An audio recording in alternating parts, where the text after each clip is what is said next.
Hi Ram, my name is Simona and I am from Sydney, Australia, and my question for you is, in your line of work, you're constantly pushing the boundaries on design and on business, and I'm sure there are things that you're not always 100% confident in. So could you talk us through your thought process on how to overcome some of those fears and how to get past them?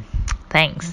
Hey Simona, it's a good question. I certainly am in that boat often, not being 100% confident in knowing the answers. I don't think anyone can claim that they 100% know all the answers, so that's a good thing. But the thought process that I go through to overcome those fears is that we don't know what we don't know.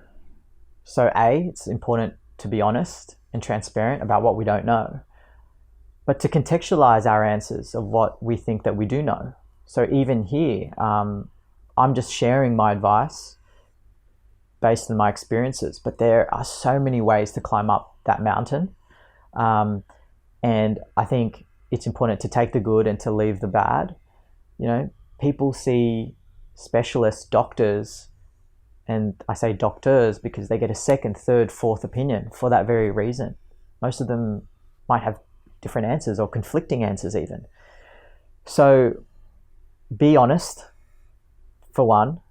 That usually removes the fears and anxiety, because if you're honest, vulnerable, and authentic in your answer, and your answer should be drawing upon your experience and contextualize it as such, I think that removes a lot of the fears, and it gives the other person confidence in you that, well, Simona or Ram, whoever's giving their answer to a particular topic, is just sharing their experience.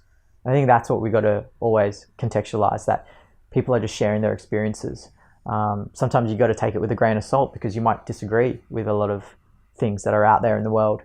Some of the other thought processes that I apply: research and understand what your criteria is, or your outcomes are that you're looking for. If you're not 100% confident in something, it might well be that the anchor or the objective is not 100% clear either. And so understand the question or understand the objective. And they say that if you don't have the answer, it's because you don't understand the problem clear enough. And the other thing, Simona, is that everyone's just figuring it all out. Even with things like social media, there are no rules, and for some reason everyone has fallen into this thing like, I can't do it, or I can't do it the way that person does it. Everyone's just figuring it out. I look at life as an experimentation, a big, massive experimentation, including this. I'm just putting things out there, and I think what's far more important is to understand what your compass is, what your value systems are, making sure that you're staying true to that. Because yes, you're going to be scared when you do stuff, or if you're not 100% certain you're giving the right advice or the right answers or the right solutions to a business or a client or whoever you're working with, your peers. But I think A, if you're contextualizing it, B, if you are honest with yourself, and C, if you are drawing your own experience, that would mitigate a lot of the fears and reduce the anxieties and increase your confidence.